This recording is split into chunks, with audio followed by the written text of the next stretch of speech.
This morning, you have tuned in to one of our virtual webinars, part of the innovation series, where this morning we will be embracing urban agriculture.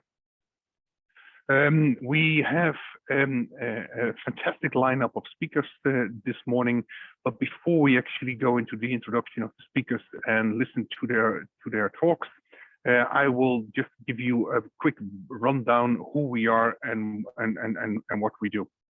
Today's let me move this. Today's seminar is being brought to you by B-Link Innovation. We're part of Lincoln University, and basically what we do is we do three things. We connect people. So we bring people together that try to solve a similar problem, and then we actually facilitate that these people actually start to talk to each other. And what actually happens then when people start to talk to each other and they are trying to face a similar issue or problem, or then basically people get enthusiastic and they start to collaborate. And we are convinced that out of that collaboration, innovation will come. So that is what we're facilitating here at B-Link Innovation at the Lincoln University campus. Some housekeeping for this morning. I hope that you all are safe where you are sitting behind your computer screens. This webinar will be recorded and emailed to you.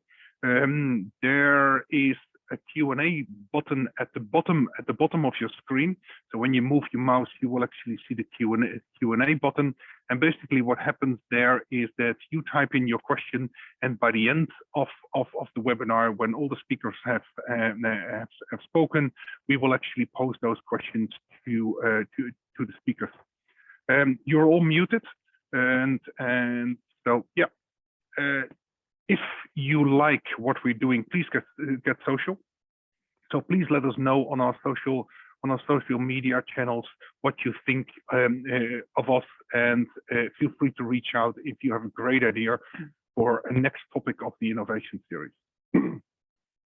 Without any further ado, I am gonna introduce the first speaker, Professor Hugh Campbell, and what is the urban rural divide that everybody talks to? And Professor Campbell will hopefully share some light on that.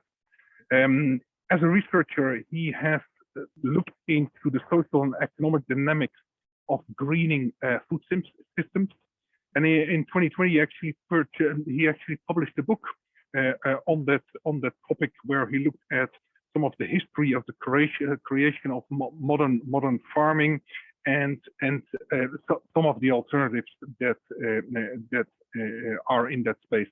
So without any further ado, I'll give the floor to Professor Campbell. I will mute myself and switch off my camera.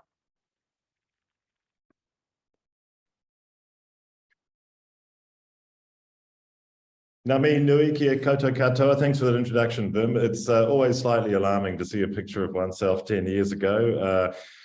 Goodness me, I had a lot more hair back then. Yeah, thanks for that introduction. And I think it's an interesting triplet of speakers. In terms of starting with the conceptual and the kind of historical grounding of where we are at the moment, and then moving through agroecological into increasingly practical applications. But I am the sort of the big picture background person. And so what do I want to talk about in my brief time here? First, you've got to ground everything now in terms of understanding farming in New Zealand through an increasing understanding of New Zealand as a colonized landscape, and a landscape colonized by farming. It's a bit of a keystone to understanding some of the challenges we're facing at the moment. My narrative will basically be about how we created this incredibly powerful pastoral farming world in New Zealand through the 20th century, and how after 1973 things began to fall apart, and now we are in this situation of crisis and trying to reconstitute what it means to farm the New Zealand landscape.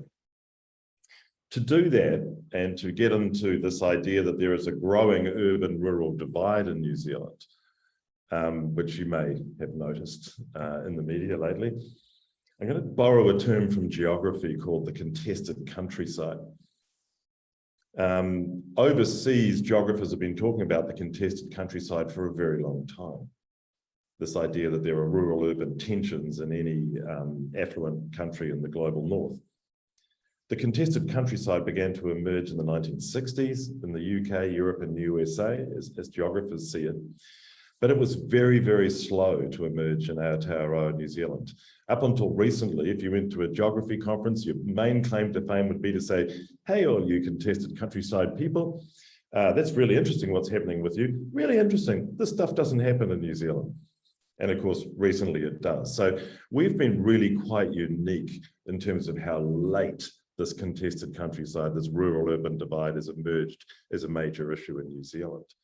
And I think what I'll loop around to in this talk is that because it's happened late, we are not well placed to know how to deal with it, which is why a creative exercise like today is really interesting as we start to try and think of building social scripts or creating new norms around land use. So let's start with the origin story. Yes, thanks, Jim. That was my book that was published just under 2 years ago.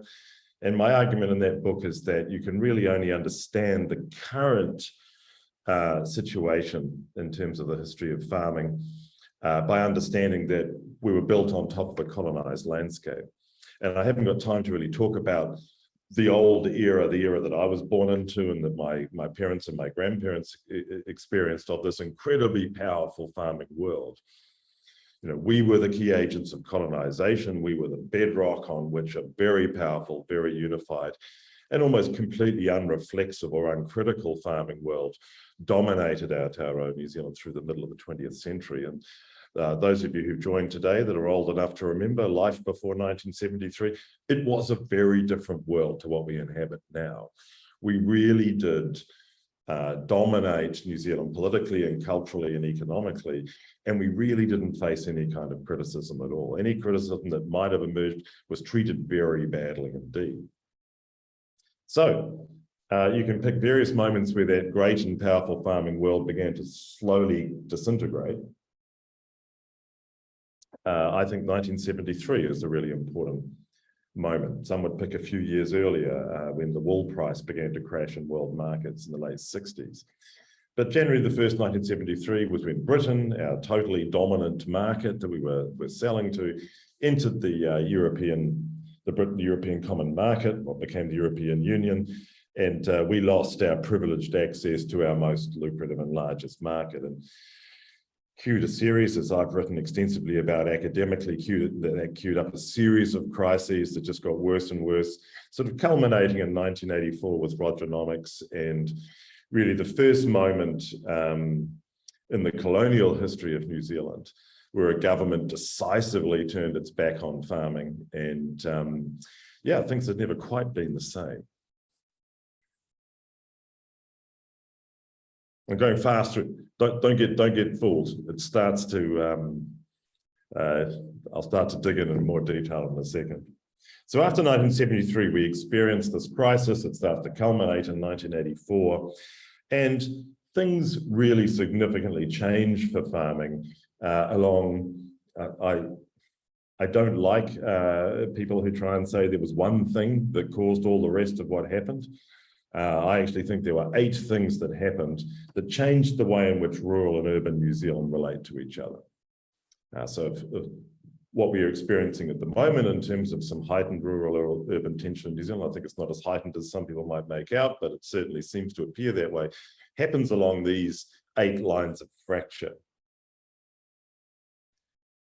So first, there was a major series of food scares, particularly in Europe. Might be about to go back to that, based around the Chernobyl nuclear disaster, and a series of food scares around the British food supply, in particular culminating in 1996 with the mad cow disease scare. And these were events that actually played quite well for New Zealand. We were perceived as being very clean and green and not having been indulging in pastoral production practices that had led to the kinds of things that had caused mad cow disease. But that was sort of the first sort of foundations of the British food system and a whole lot of European food systems were quite shaken by these events in terms of the safety and sustainability of farming through the 80s and 90s. For New Zealand, we went through a sequence of biosecurity crises. The war on rabbits in New Zealand has been going on since they were introduced a long time ago, and very foolishly, but the release of rabbit calicivirus disease by a group of farmers was quite an event at the time. And I think if it had happened, it was in the 1990s, if it had happened now, that would have been a much, much more significant event. But we are a country that has experienced a series of biosecurity crises. Probably the most recent really big one would be the PSA disease crisis in kiwi fruit. This shook us to a significant extent. Third thing that really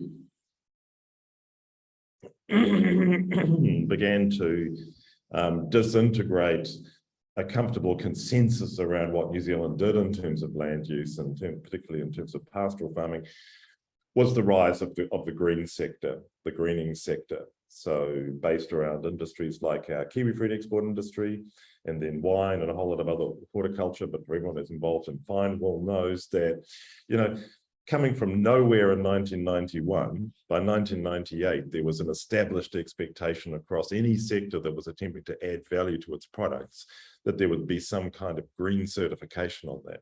Maybe very mild, or maybe in the case of the kiwi fruit industry, becoming increasingly more extensive, or maybe being certified organic. But in the 1990s, that all emerges as a thing. And what we discovered, which is a lot of the research that I did was in this particular set of dynamics, is that when you introduce a green product into your suite of marketable products in an industry, it does tend to raise questions about the rest. What does it mean about everything else if this bit over here is green? Yeah, so that was a little disruptive. Interesting dynamics around that. Yeah, well, I think everyone who's joined this webinar today will know that we just are living through a series of escalating environmental crises globally.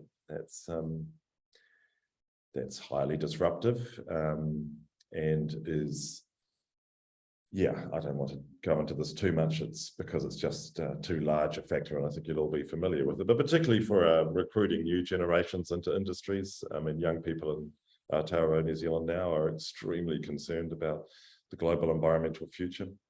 I thought we were concerned in terms of my generation growing up. No, we were just kind of mild compared to where this level of alarming concern about the future is heading. Really starting in the 1960s, a major new vector of politics was the rise of a series of new political and activist movements that directly targeted farming. This was not such a big deal in New Zealand. Again, something that came very late to us, but around the rest of the global north here, definitely a factor that began to create a new series of tensions and concerns between urban and rural areas. For New Zealand, this is much more unique to New Zealand. So after 1975, with the Great Hikawoi led by Dame Whina Cooper, and then through a series of legal and political and legislative changes, the nature of decolonisation and what that means in New Zealand has become increasingly prominent and is not going away. Certainly not going away. Certainly triggering quite a lot as well. I think this is one which, in terms of breaking comfortable consensuses or a comfortable sense of where rural New Zealand sat, in 1996 with the introduction of MMP, this new political system really entirely changed the political equation in New Zealand. Prior to 96, Sir Robert Muldoon could win 3 successive governments by stitching together parliament on the back of a series of marginal rural electorates. And rural electorates, therefore, were very powerful in making government in New Zealand. After proportional representation was introduced and implemented in 1996, there could be no government assembled in parliament on the back of rural votes only. And the National Party had to really turn towards suburban voters to win power. So Jenny Shipley was really the first Prime Minister to campaign and win an election based on the National Party winning on the back of urban votes. And that really changed for a lot of rural New Zealand, a whole lot of bedrock certainties about how the world worked. And finally, after New Zealand having stayed out of environmental politics, social movement politics, activist politics around farming, for decades longer, we stayed out of this realm compared to our comparable countries elsewhere. The Dirty Dairying campaign in 2002 really blew things wide open. Well, around the Dirty Dairying campaign, the then Parliamentary Commissioner for the Environment, Dr. Morgan Williams, who was a very prominent figure in terms of New Zealand agriculture and agricultural science, published the first major government report which said, we've got a problem. Given where I'm sitting, I say this with some hesitation and care, but it was very deliberately, he very deliberately placed that aerial photo of the Lincoln Dairy Research Unit on the cover of his report, because he considered that to be the ground zero of a series of escalating environmental crises in Canterbury. So yes, Morgan Williams' report was really the first major government-backed publication which said that New Zealand agriculture has a potential sustainable. Well, he didn't describe it as a sustainability problem. He described it as a ticking time bomb in terms of his characterization of it. He said more than 2/3 of New Zealand's export earnings come from primary industry, but New Zealand is also one of the most urbanized countries in the world.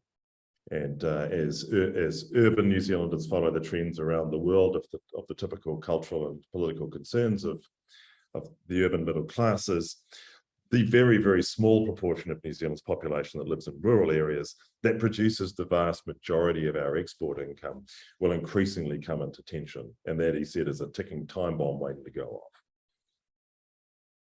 off. So finally, how do we get it all back together again?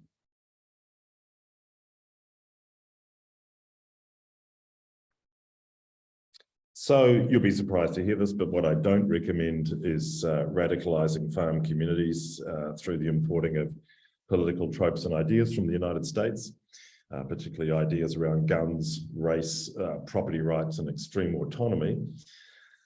But I think that one of the reasons, and I've been writing about groundswell quite a bit recently. This is not a political development that fills me with happiness. But I think one of the reasons why we're going through this kind of blaze of online social media induced ramping up of tension and radicalization of a small group in rural New Zealand, and who are borrowing heavily from American sources and American ideas, is that we don't have our own, is that we've imported these ideas into New Zealand because rural-urban tensions have arrived so late in terms of New Zealand's history, we haven't got any really well-developed legal or political or cultural scripts to follow as to how to resolve these kinds of tensions. So if you think of comparable countries overseas like the UK, I mean, they've had walking access rights, major political and then negotiated and then legislated solutions to rambling and right to roam and all that kind of thing since the 1920s. Whereas for us, it's all just very recent. So I'll just actually get into some more substantive detail for my last couple of slides, and so that I don't run over time and end up save a lot of creative space for Q&A. All right, so New Zealand is what I would argue in the middle of the 20th century, the world that I was born into and grew up in, really had an absolute license to farm. We could really do whatever we liked on our farms. And it's one of the things I write about in my book is that really, really massive power we had as farmers. So I think that the arrival of the contested countryside very late into New Zealand has created a few challenging dynamics. So we don't have long established legal and political models and precedents to fall back on. I think this is one of the reasons why treaty mechanisms and treaty partnerships have been kind of emerging as one particular set of models for how to manage land use, although I think we have barely yet begun to explore that. For many of the recent drivers, many of the recent things that drove New Zealand change came from offshore, particularly through greening markets for our high value products. And so we don't really have the cultural scripts about how rural and urban New Zealand is supposed to negotiate environmental politics and behaviours. We suffer under this very overly unitary view of the fact that the rural and farming world is just one thing, when as a rural sociologist myself, this just drives me crazy because it's an enormously diverse world, rural New Zealand and farming New Zealand. And there are people who are heading in multiple different directions, from grey-haired reactionaries on their tractors through to people who are doing this sort of dynamic new green experimentation on their landscape. And if you fall back into this kind of like, we're all one, you know, attack one and you attack all, that really mischaracterizes what's happening in rural New Zealand. So I think that the fact this is all it's taken place only recently. We're only really experiencing our first generation of greening farmers in New Zealand. And some of whom we may even hear from today. And I think in terms of Maori land use and environmental care, it's really only very recently coming back into prominent view and is yet to be widely accepted in a whole lot of wider contexts as providing a pathway forward, although I think that is a pathway forward we should be thinking about, and feel free to ask me more about that at question time. So in terms of how you regain your social license to farm and you begin to ease over those kinds of rural-urban tensions, if you look for examples overseas, the contested countryside debates in the UK and Europe do provide some insights. They argue that over the longer term, some of the things that have worked to, well, really embrace greater diversity and acceptance and tolerance and mutual co-learning is what these geographers are really arguing, is that, you know, you need to reconnect producers and consumers in ways that build trust between them. I think this is, in a very simple way, this has been a big part of the success of the farmers market movement around New Zealand, which again came very late to New Zealand, most of New Zealand compared to the rest of the world. I think you really need to try and break down those urban-rural food production distinctions and divisions. And so there's been a lot of work done internationally by urban geographers on urban gardening as a phenomenon that brings food production back into urban spaces. And so this period we've gone through where modern industrial cities get established, the food production gets produced out on farmland somewhere else, really is highly alienating and deceptive. And the more that food supply and food provision comes back inside our cities. Now, New Zealand has because a lot of us have veggie gardens in our backyard, we're possibly not as badly placed as elsewhere. I think in terms of political operators, without naming them, I think the us against the world, you know, attack one rural person and you attack us all is really, really unhelpful at the moment. It just obscures diversity and obscures the internal debate and creative discussion happening within rural New Zealand. I think we do need to work out ways to build social norms and networks around shared land use responsibility between country and city. I really think we need to celebrate the exemplars of best practice, much of what I expect to see today.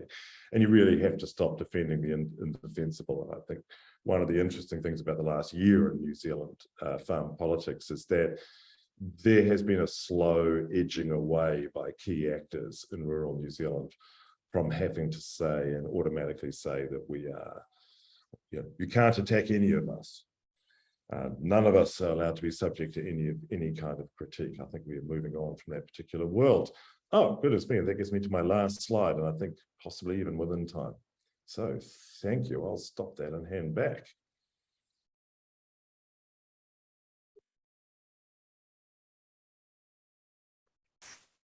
Thank you so much, Professor Campbell. That was really interesting, and I think a good grounding for the next speaker that I will introduce.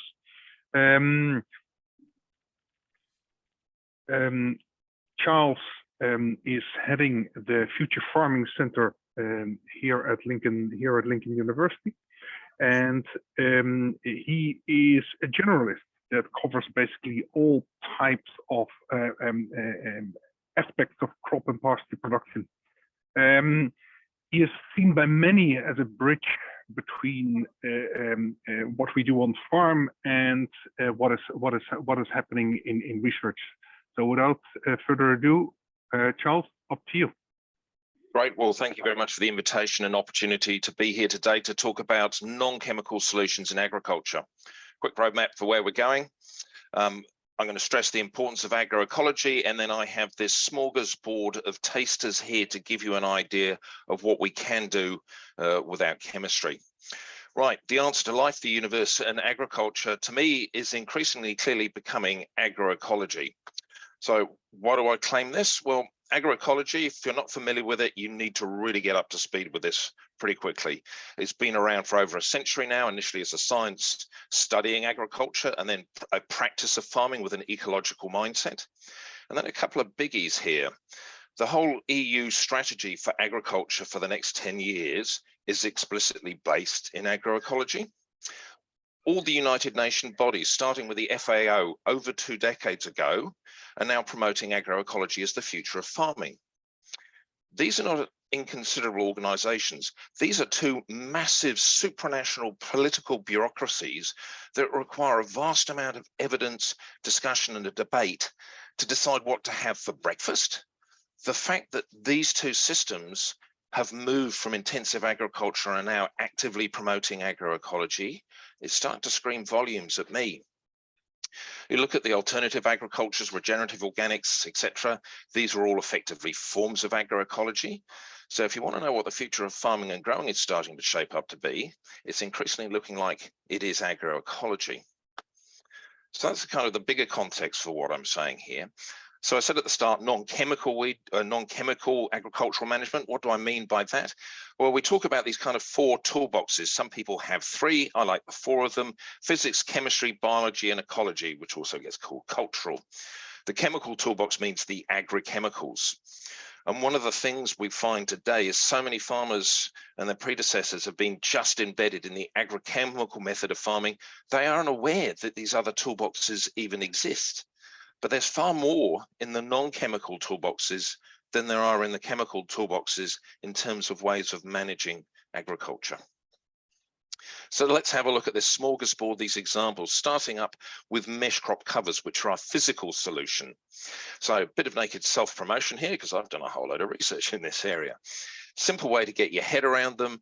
Fly screen on your windows at home. You got the screen, you open the window, the wind comes in, but no flies. It's a physical barrier. This stuff's been in use from Europe and Israel, where it originated, for over 3 decades now. Huge amounts in use. It's a bog standard farm technology now, so it's not even, you know, kind of cutting edge. This is what it looks like. It's just woven fishing line, and we've got a winged aphid sitting on a piece here. And so you can see it just stops the aphid getting through. And this is what it looks like at scale. Individual sheets up to a hectare in size. Now, it's quite astonishing, this stuff, because it will control practically every arthropod and vertebrate pest on any crop. Now, there is a price point here, so it's mostly used on vegetables due to the cost. But if I'd invented and patented a chemical that could control every single pest on every single vegetable crop, I wouldn't be sitting here talking to you. I'd be sitting on my tropical island somewhere, enjoying a very rich life. It's inconceivable that you could even develop a chemical that could do this, but we can do this with physics. So the work I was doing was looking at controlling psyllids on potatoes. The final piece of trial work, where we compared a full-on chemical regime versus 3 different whole sizes of mesh, big field scale trial. This is how much psyllid there was. The plots were 100 square meters, and we had 1 psyllid under the mesh, over 400 on the chemicals. This is basically total control. You can't get this level of control normally outside a lab. It also happened to reduce potato blight. That was handy. And even though there's a big upfront capital cost, these are the increases in profitability. This is not income, this is profit increase. So we are talking substantial increases in profits as well. A lot of people think non-chemical, it's all going to be low profit. It's actually completely the opposite. Next example, biotremology. And no, I hadn't heard about this either until about a year ago. Tremology, tremors, vibrations. This is the science that studies how all different organisms use vibrations, not only sound through the air, but through physical substrates like plants, for all aspects of their behavior. Now, it's a really quite an old science, but it's been really nerdy and very nichey. Not many people have been involved, but it has now moved from just studying stuff into actually using this as a means of managing pests. Over in Europe, they have a problem with grapevine leafhoppers. And the interesting thing with these guys is the boys and the girls have this courtship song, and they have to sing this song and get it right before they can mate and therefore produce larvae and juveniles. And if you disrupt this song, they can't just start where they left off. They have to go back to the beginning. So this little device in the top right photo sends vibrations down the wires, which then travel through the grapevine and disrupt this mating song. You disrupt the song, it can't finish. The boys and girls can't then mate and produce larvae. Your leafhopper problem is solved. Smell. As ape-descended life forms, we're completely dominated in our sensory system by sight. Very few organisms are dominated by sight. Most are actually dominated by things like vibration and smell. Indeed, most insects have really rubbish eyesight. So the study of how organisms, insects use smell, hundreds of chemicals, even thousands for all aspects of their lives. So here's another great example of where we can start going in and go, okay, how do we disrupt these guys by just using smell? Instead of killing them with chemicals, we'll use chemicals to disrupt them. And the push-pull one down the bottom here has to be one of the most glorious examples of agricultural ecology there is. So Africa, maize is a really important, vital food crop, but it's attacked by a leaf borer caterpillar, the adult of which is a moth. It's also attacked by a parasitic weed, Strigia. The chemical guys have come along, well, we've got lots of insecticides, we can kill all these moths and larvae with insecticides. The parasitic weeds are a bit more challenging. I'm sure we've got something that can handle that. This is Africa. These farmers are not wealthy. They are often really poor. Agrochemicals are expensive. Agrochemicals are also dangerous. Hundreds of thousands of people a year die through accidental and deliberate pesticide poisoning. This is not a great solution in this space. So what they developed is this push-pull system. These are small-scale, manually tended plots. They plant Napier grass around the outside. This is really attractive to the adult moth. This is the pull. It's pulling the moth out of the maize crop. The moth then lays its eggs on the Napier grass. The eggs hatch, the larvae start eating the Napier grass, but it produces this gum which fills the mouths of the larvae and kills them. So it's not only an attractant crop, it's a lethal trap crop. So it's actively suppressing the moth populations. Between the maize plants, they plant desmonium. This produces volatile allelia chemical smells that the moths dislike. This is what's pushing them out of the maize system. The desmonium is also a legume, so it's fixing nitrogen, which is being transferred directly into the maize via mycorrhizal networks. So it's fertilizing the maize with free nitrogen fertilizer. Root allelia chemicals from the desmonium also stops the germinating Strigia weed attaching to the maize roots, so it undergoes suicidal germination, so therefore depleting the Strigia seed bank. To me, this is just absolute beauty of ecology in action.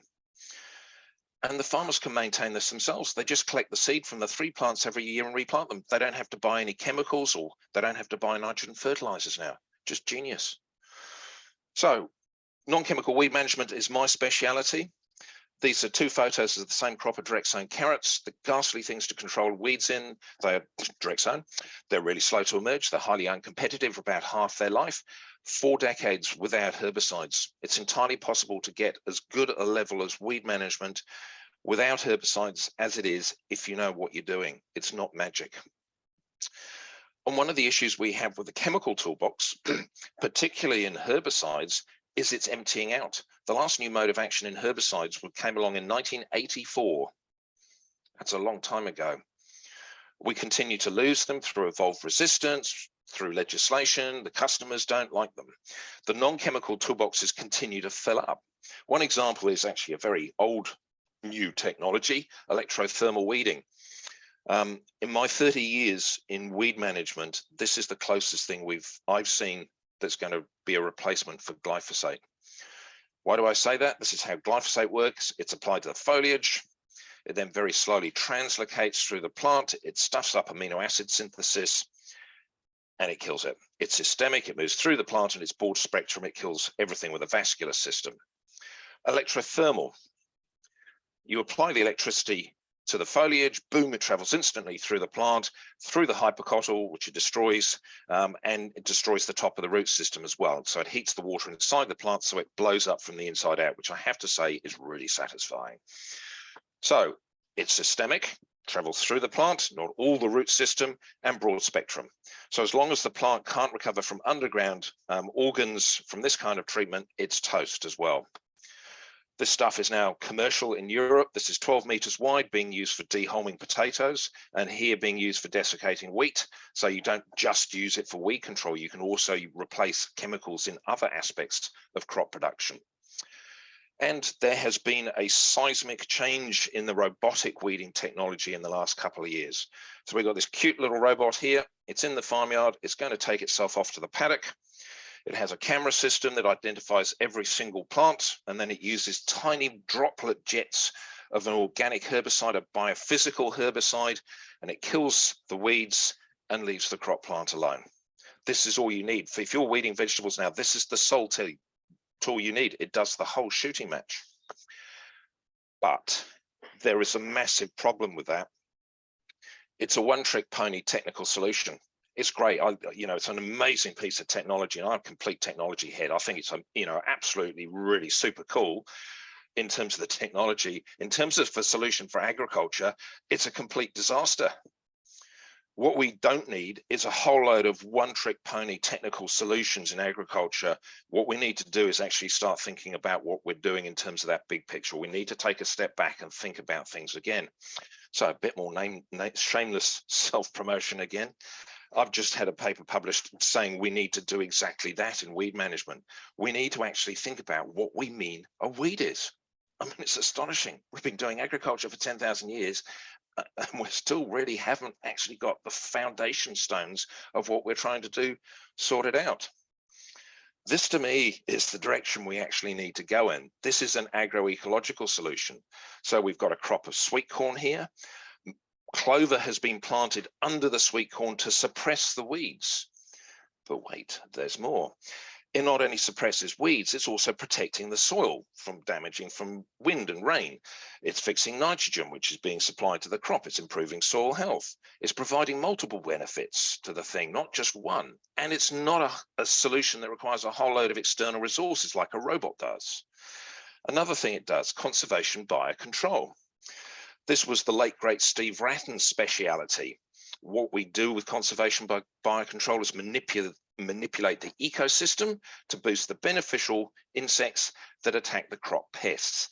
And another of Steve's great speciality was making snappy acronyms, one of which was actually SNAP, which stands for these four things we put into systems to promote beneficial insects and arthropods. And there's a pile of them. Virtually the number of pest insects is tiny. The number of good insects is way bigger. So if we manipulate our systems to encourage them rather than suppressing them, we get really great pest control. So to me, we really need to get into this concept of system redesign. And so Stu and Rod here published this paper a quarter of a century ago. It's finally getting some traction. So their citation factors in retirement are going crazy. We start off with conventional, think 1970s calendar spraying. The E in ESR is for efficiency. Think about integrated pest management, IPM, site-specific weed management, spot spraying. The S is for substitution. This is all that stuff I was doing in organic weed management. Yeah, we got really clean crops, just like herbicides, and it's a complete disaster of an outcome, just like herbicides, because we have monocultures with all surrounded by bare soil. That is not a good solution to anything. Where we need to get to is the redesign. This is agroecology. We redesign the farming systems to be far more robust and resilient and give us multiple benefits. So we are trying to literally fix everything all at once. The performance and profitability, reduce our planetary impacts, improve the overall robustness and resilience of the farm system in light of all these external shocks that we are increasingly facing. So if you want to sum agroecology up really, really simply, it is about having cake and eating it as well. Thank you very much.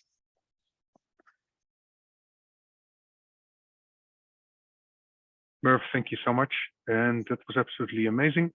The next speaker is Bailey Perryman. And Bailey is actually an ex-Lincoln student, and he graduated from Lincoln in the environmental management and professional planning. Then he was involved in building community-based food resilience initiatives in the Christchurch area. And at the moment, he is doing a PhD at Auckland University, where he is looking at reimagining urban waste infrastructures that look at soil health and biodiversity. So without further ado, Bailey, the floor is yours. Kia ora koutou. Ngā mihi nui, I'm coming to you from very urban Christchurch. In Ōtautahi. I live in Woolston. I grew up out in Sumner, and yeah, this is where I've practiced agriculture and farming. Just a wee disclaimer, I've got a 6-week-old baby wrapped in my chest. You might not be able to see it, but you may hear from her. But we cannot see it, Bailey, because your video is switched off. Yeah, I'm just letting you know in case she chimes in. Oh, okay. Perfect. Yeah. So, yeah, I'm here to speak a little bit about my experience in urban farming, and yeah, looking forward to it. And thanks for the opportunity to share this. And I hope to touch on a bit of my research as well, and some of the things I'm discovering through that journey, which is a great privilege. And yeah, I'd like to acknowledge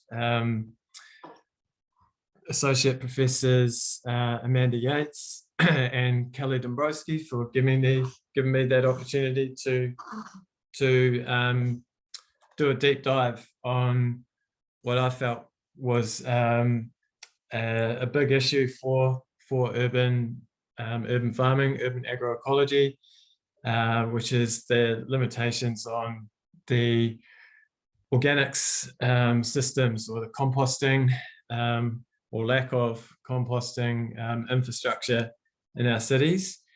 First of all, just a little bit about me. On the screen there, tangata tiriti. So yeah, my ancestry is traces back through a few generations here in Aotearoa as colonial settlers. Perryman's Road, not far from Lincoln, just down the road in Taitapu. That's where my father's family landed, and I'm 6th generation from that family, and we farmed mixed cropping and animal farming there. And before then, we had immigrated from the southwest of England, and before then, my ancestry leads back into Viking roots, which, as far as I understand, Viking cultures have been looking for productive soils for a long time, and come out of the very northern regions. So yeah, that's my ancestry.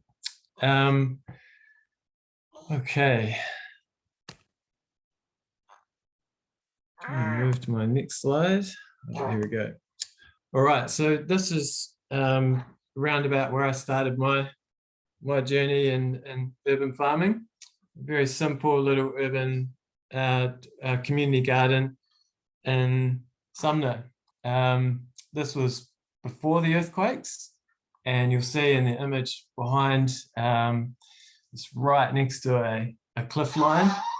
And oh, hang on a sec, I'm just going to go back.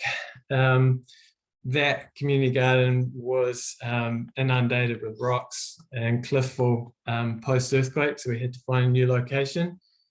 But for me, the thing about this garden, it got started with me wheeling bins of scrap produce from the local supermarket down the road to build soil. And so this is going to be a recurring theme, as you'll see. here's the new location for the garden where my dad worked in the old Van Ash Deaf Education College down the back of Sumner. And this is one of the little ones who was coming along with some of the other mums who were keen to, from the local community, they were keen to build gardens and build community. And this became a bit of a hub post-earthquake. And also from which my wife and I developed a local food distribution company where we connected with organic market gardens all around the Christchurch area. And that's where I really started to learn more about the economies of local food systems. In 2013, I got invited to participate by Dr. Jessica Halliday of transitional architecture fame. Got invited to establish an urban farming project in the middle of the city. This was actually illegal because it was not consistent with the, so I'm just going to try and stop. Oh, my slides are jumping, so yeah, I'll try and keep up with them. Innovation Precinct, Jerry Brownlee had designated this area for his idea of innovation was tech-based stuff. Ours was innovation in the food system. We got access to this bit of land through Life and Vacant Spaces Trust.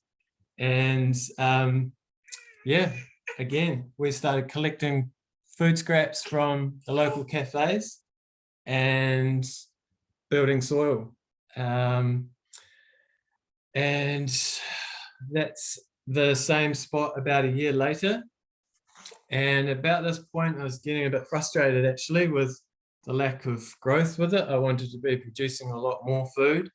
And again, this is a reoccurring theme for urban agriculture, is it's a bit of a stretch to even call it agriculture for one, and it has a lot of limitations. So here I am 2015, and that top photo up in the corner, sorry, there's no credit for that. A lot of these photos are actually mine, but the credit for that photo in the top right corner should go to Jean-Martin Fortier and Maudelaine, his wife, French Quebec, Canadian market gardeners who've become famous the world around. I've actually had the privilege of meeting for their small scale intensive market gardening model. I wanted to practice that here in Christchurch, and again, there's a bit of vacant land in the city that we've got access to. It's actually 10 centimeters of topsoil from Lincoln over the top of compacted rubble, so wasn't the most amazing wicket to grow food on, but again, we're rolling with the model of bringing in food scraps and making compost. And here's that in what it actually looks like. So the top left image, you see this is arb mulch coming in. So the wood chips were like money in the bank for us. They're our carbon stocks. And on the right, you can see the food scraps just being trenched. And on the left, you can see some very early crop. Sorry, jump in again. Bottom left is me, a big interest in biodynamics personally. And so you can see the farm coming into shape and me spreading a bit of 500, getting all mystical on it with some great results. This is about within 9 months, 12 months, very quickly we transformed that site into a productive oasis, but quickly became the joke it was just a lettuce farm, whereas we were able to produce some really lovely baby carrots, and we were selling into local restaurants and collecting their waste at the same time and recycling it back. So it's a perfect little closed loop. We started to get famous, got offered more land, actually some real soil. And what did we do? We tilled it, first mistake. But there we have it. We started to develop more of a network of farms, which was the vision. Here's the collection bike for the food scraps and in action, featuring the lovely Raya. Bottom left is the cultivate compost. Excuse us. Hang on a moment, I'm going to hand over to Mum.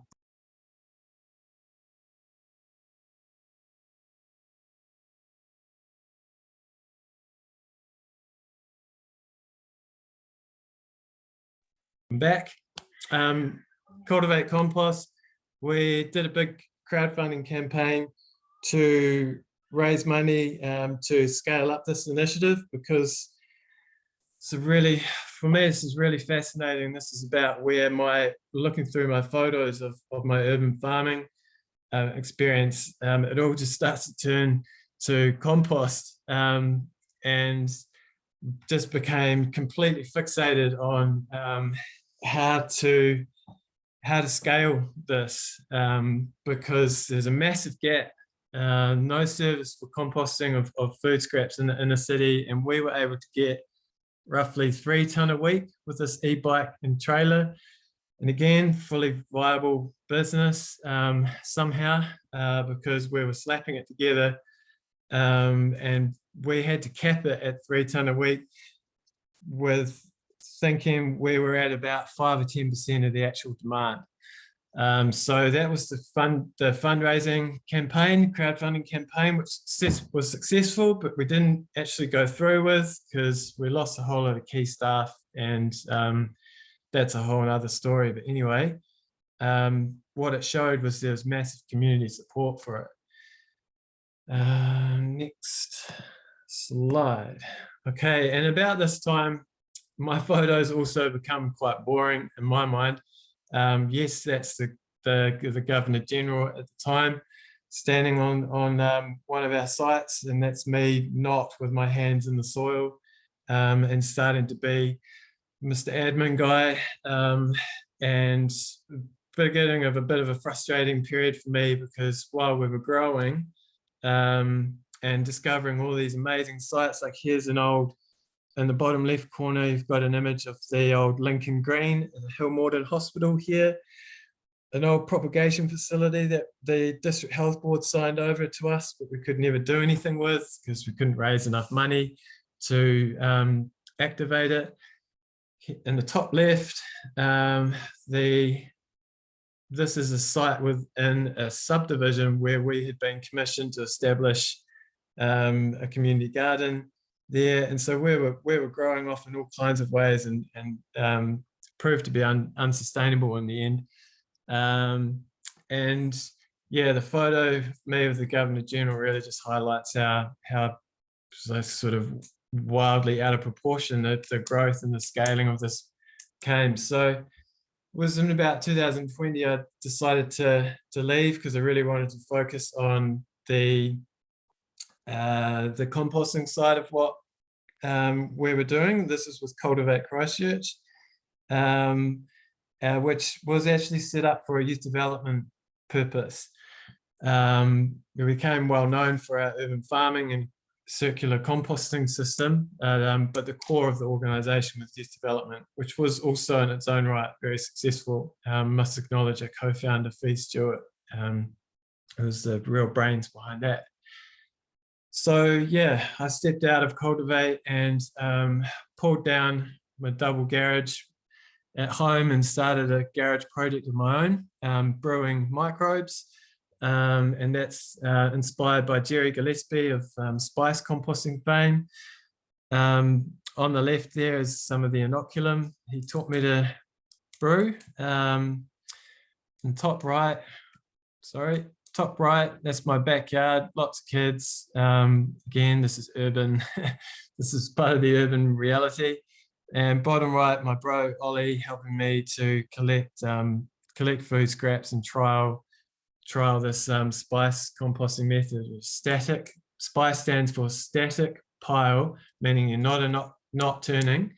Inoculated, meaning you're introducing facultative microbes that operate in a low oxygen environment, and the CE and spice being compost extension. So yeah, you're putting it into compost, and you're extending yourself in lots of ways, but I'm sure there's a scientific word explanation for extension there.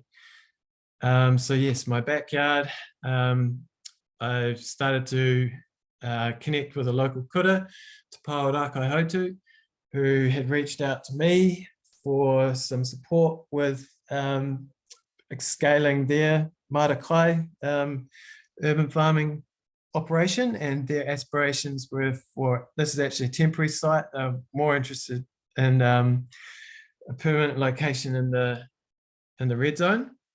But we were getting some awesome results. This is on the left is a corn of corn germinating in this with the support of this compost inoculation, and that's some pretty impressive root development. This was sitting on top of one of our hot heaps, so we're using the heat from the hot pile to warm the growing medium, propagation medium.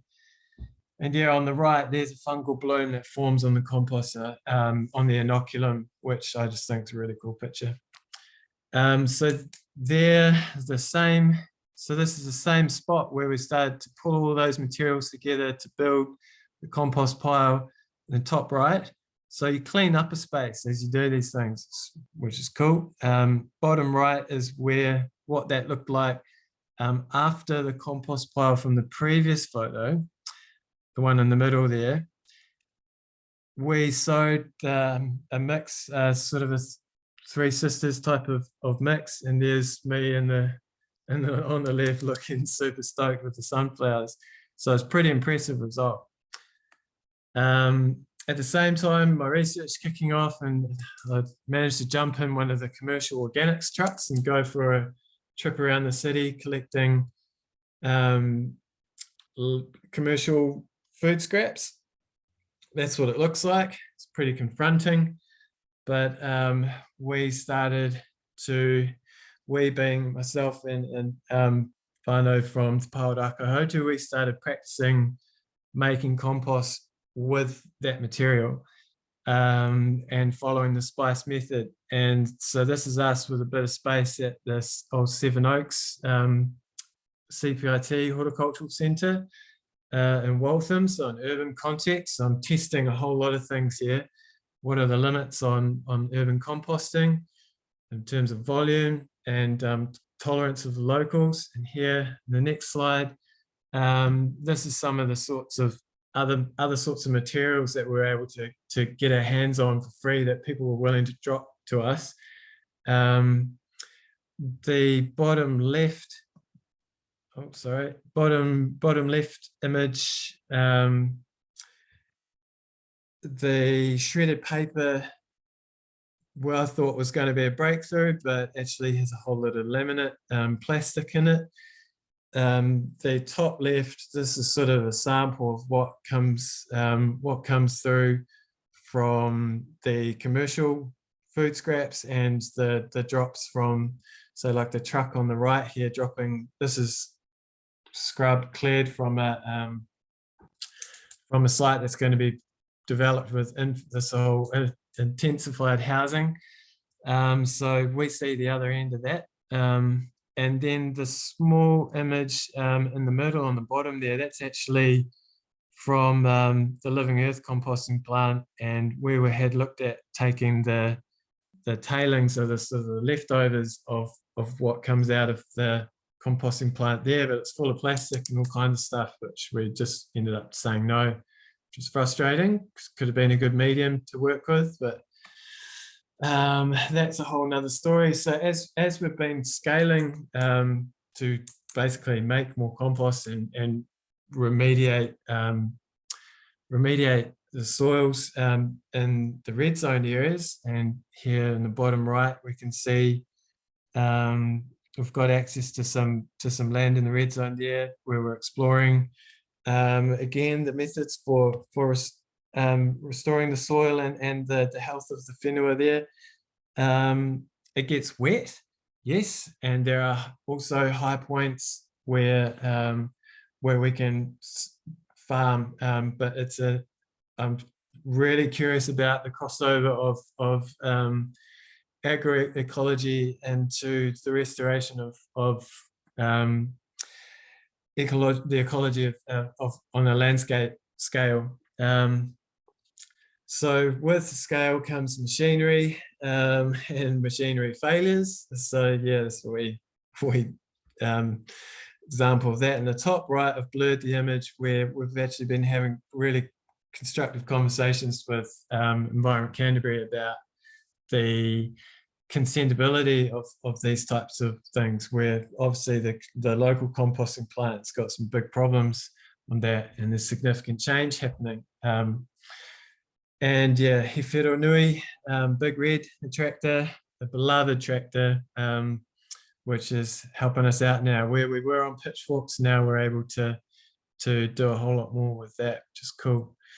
And this is an example of some examples of where this is at currently. So as you can see, these are not the wet areas. We've picked the higher points in this spot, and we're building big gardens, and the aspiration there is to feed the whānau and community of Te Paoraka Hautu, Pāwānanga or learning village that's in urban Christchurch.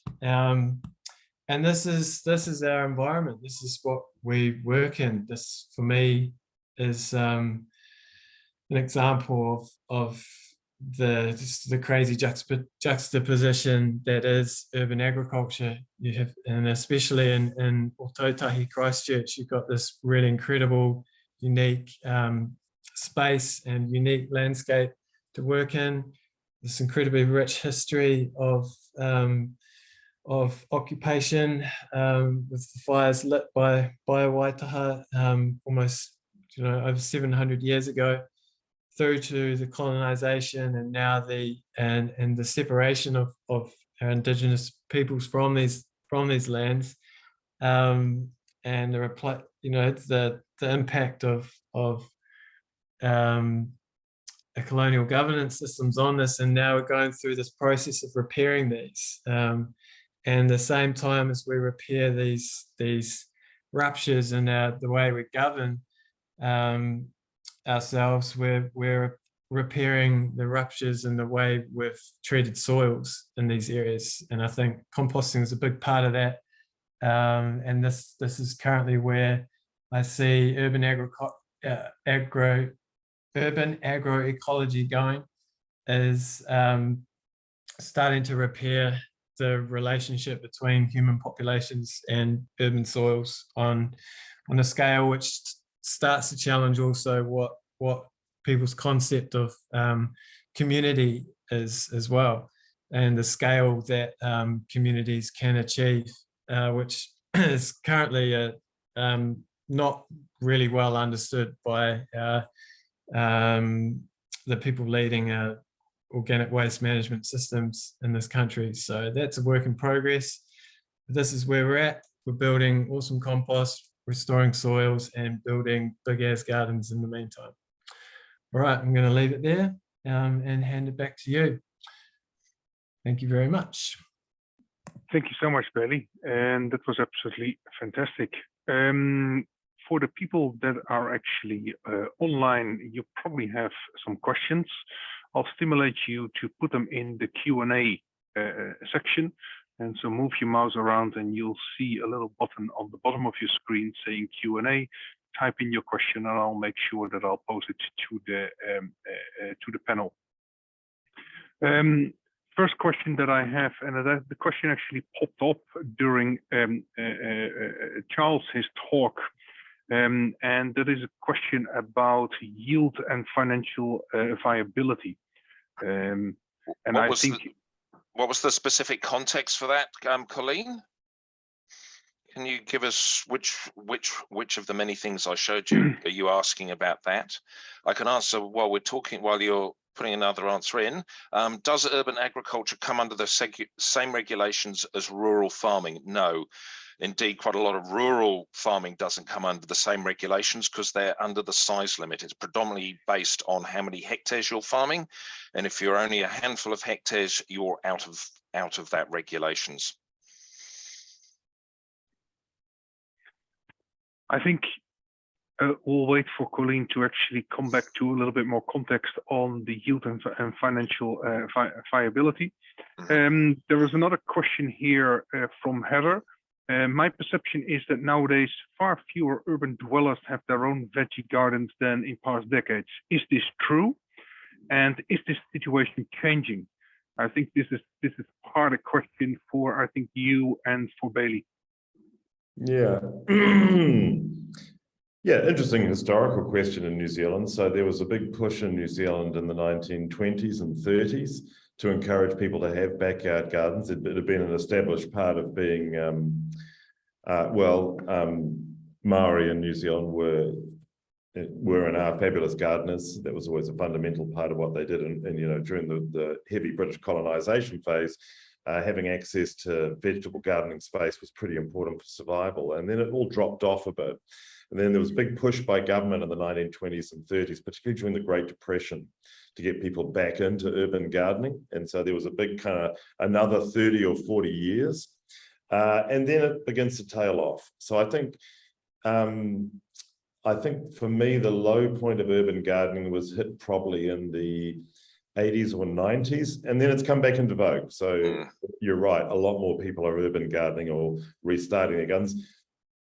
I built a raised bed veggie garden during lockdown because it just was a fun thing to do. Go Hugh.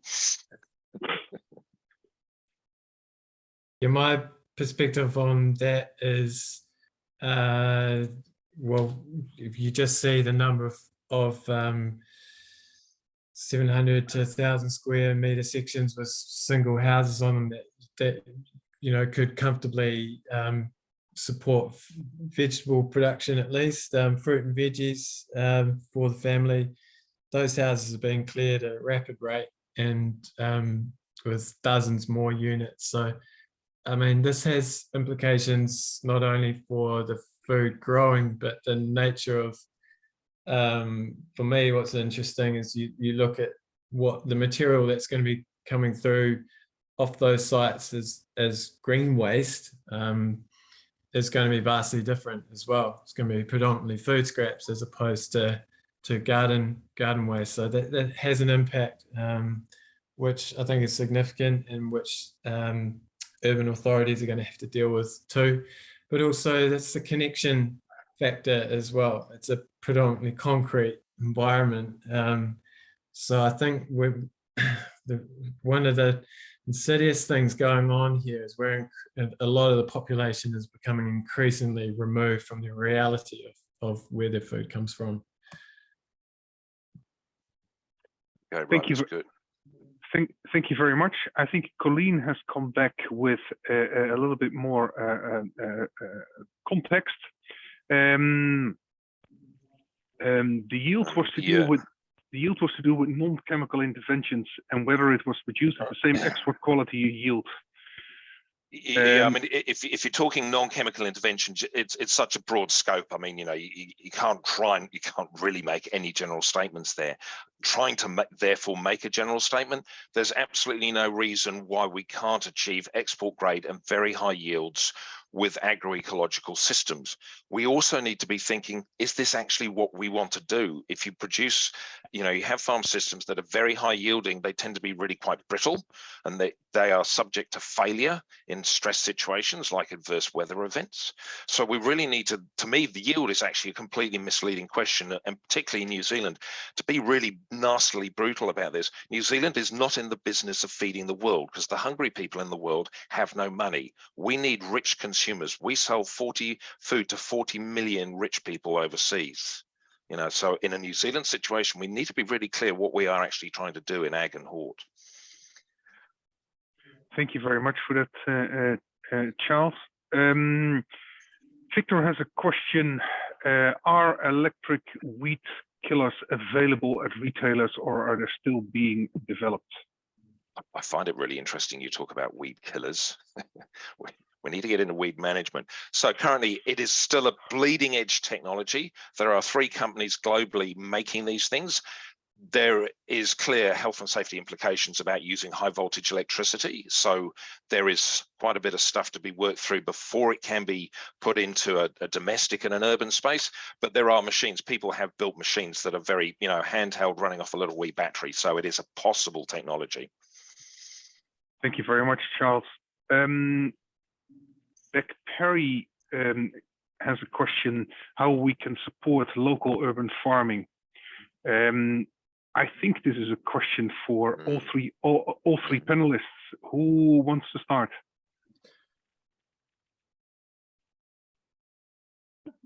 Well, so can I pose this question in a very specific way for the people who know more about urban gardening on this panel? How much is the Food Act of 2014?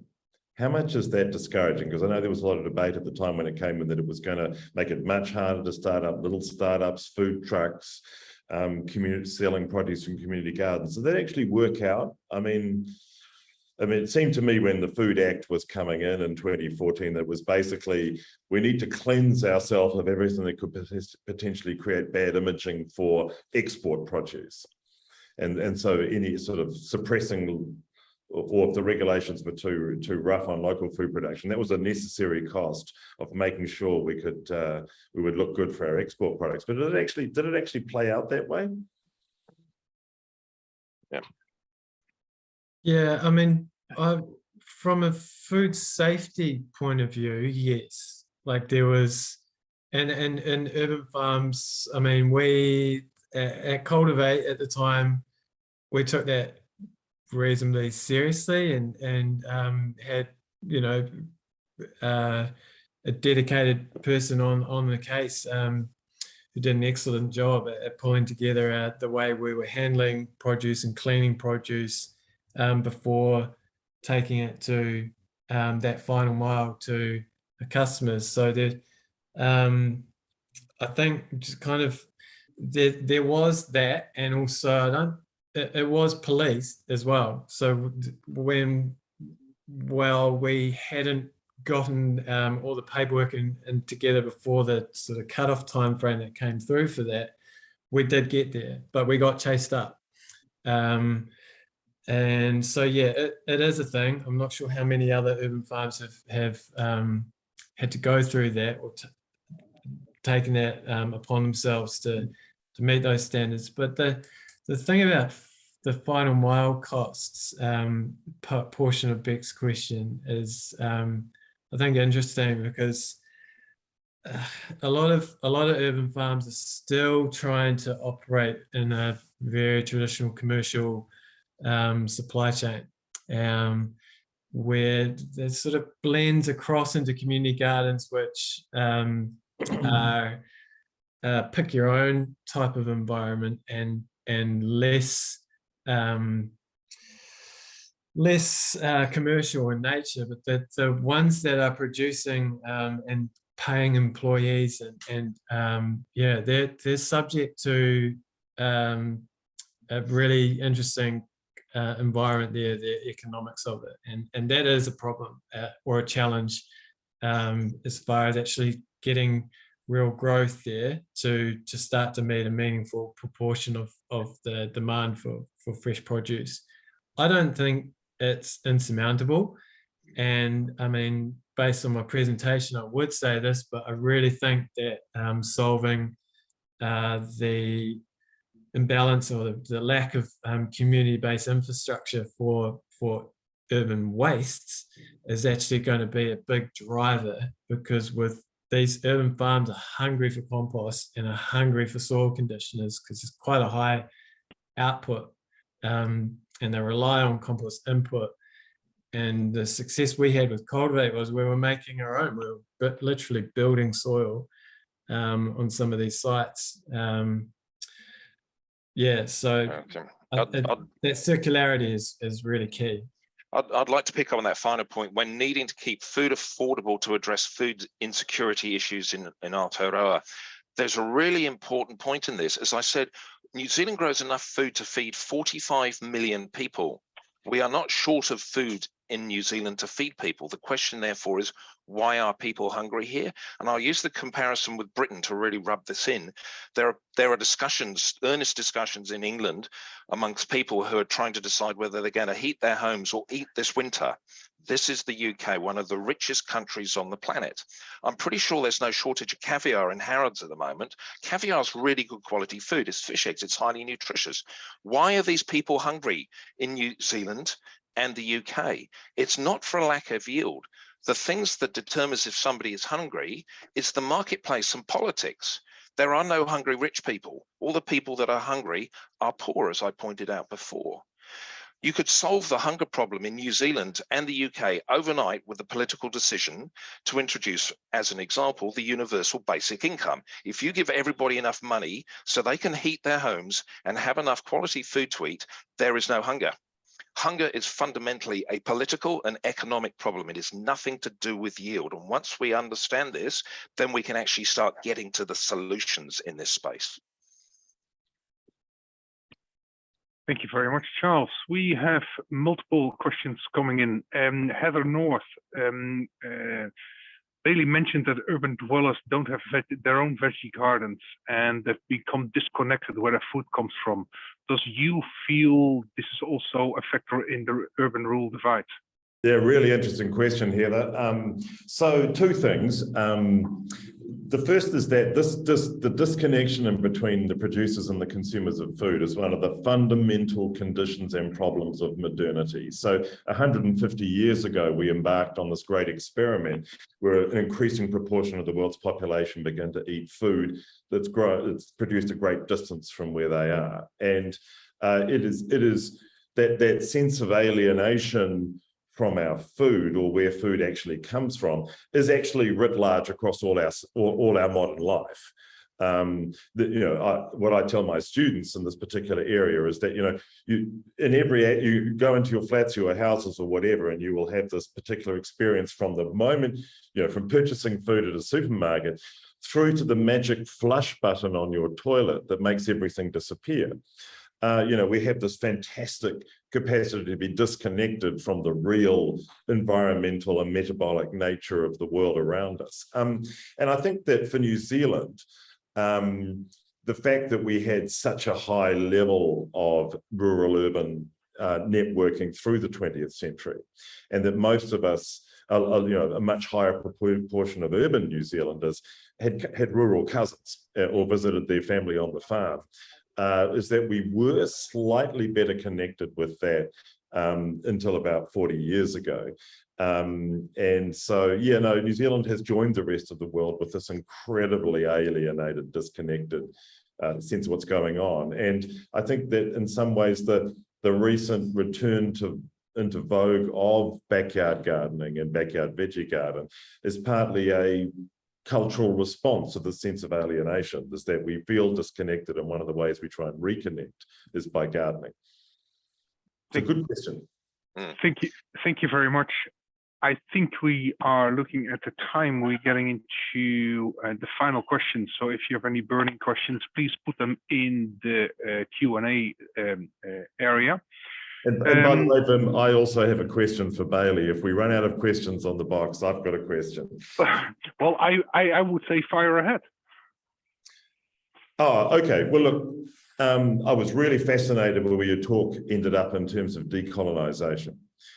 Because I think what we're observing in our research and a whole lot of the interviews we're doing with people who are in the regenerative agriculture space and in other areas is that there's very big differences out there in alternative agriculture or new experiments in the landscape as to how you feel about te ao Māori and how you feel about decolonisation, because there's a lot of kind of new farming movements in New Zealand that we are saying, understand that what you are doing and these new revelations you are having about how you're integrated with your land, this is te ao Māori.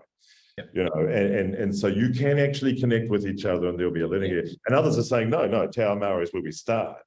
So I'm thinking of, when Landcorp rebranded itself as Pāmu and began adopting kaitiakitanga as its corporate strategy, they, a quintessentially Pākehā organisation, turned to Te Ao Māori and Mataranga Māori to how to retune 144 bog standard farms around New Zealand. So I'm really interested that you ended up with that decolonisation message. So please say a little bit more about that.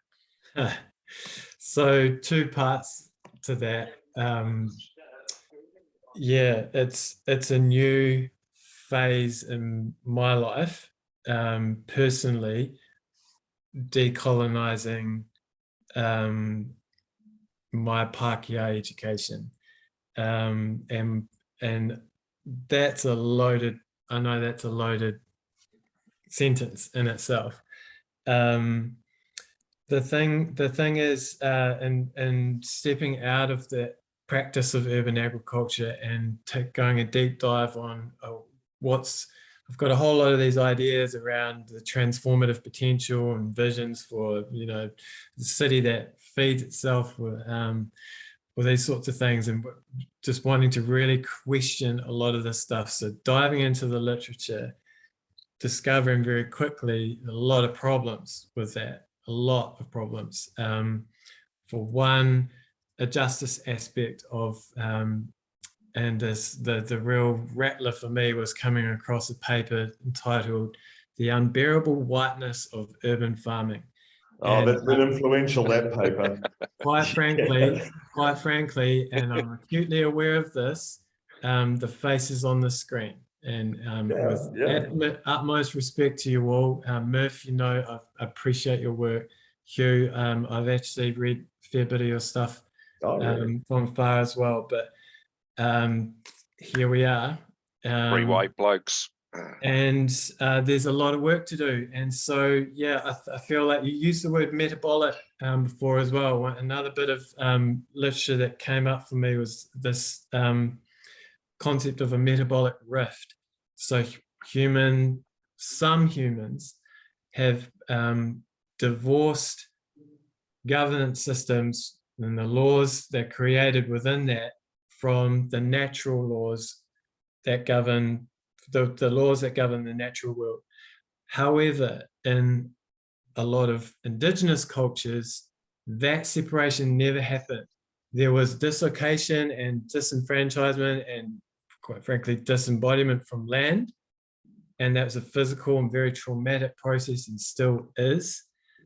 As we move into this era and this malaise of all kinds of issues in the 21st century, we are learning stacks from these indigenous cultures and the way that ecology and culture never separated. And those worldviews, as we learn more about those and try to repair the anthropocentric governance systems, we can start to think about how we reconnect with whenua, with soils, with the atua. And gosh, it's a huge topic, but I deliberately moved myself into a place and into a community that fortunately was very welcoming. The Māori community is fortunately very welcoming, supportive, and we're reciprocating, because here, obviously, this is a group of people that have lost connection to ancestral lands. See themselves as once were gardeners, and very rich culture of cultivating foods and living in harmony with the South Island, with Te Waipounamu. A lot to learn there for me around those cultural systems and knowledge frameworks and worldviews. And I've always felt more at home thinking with the Indigenous kind of perspectives on the environment. Never really felt like the anthropocentric worldview was one that took a hold in me. So without rattling on too much further about my personal point of view on this, it's a journey that we all got to go through, and it's going to be a defining feature of at least the next few generations in this country, I think. I'm really glad I asked the question. Yeah, well, thanks for that answer. Well, I think it's the absolute perfect end to this innovation series, because I think it touches what we really ought to do moving forward. Thank you so much, you, Charles and Bailey, for helping us to understand the rural-urban divide and how we can actually fix this, and how we all need to be involved in that. Thank you so much for the people online. Please check out our website, belinkinnovation.com, and you will find under the events button that on the 4th of October, we will have the Belink in Activator sessions. So if you are thinking of starting your own company, we are here to help. On the 18th of October, we are actually talking about the next generation of food. And we are definitely doing a deep dive in producing food differently. Thank you very much for joining us, and I look forward to seeing you and hearing you again. Thank you so much. Bye-bye.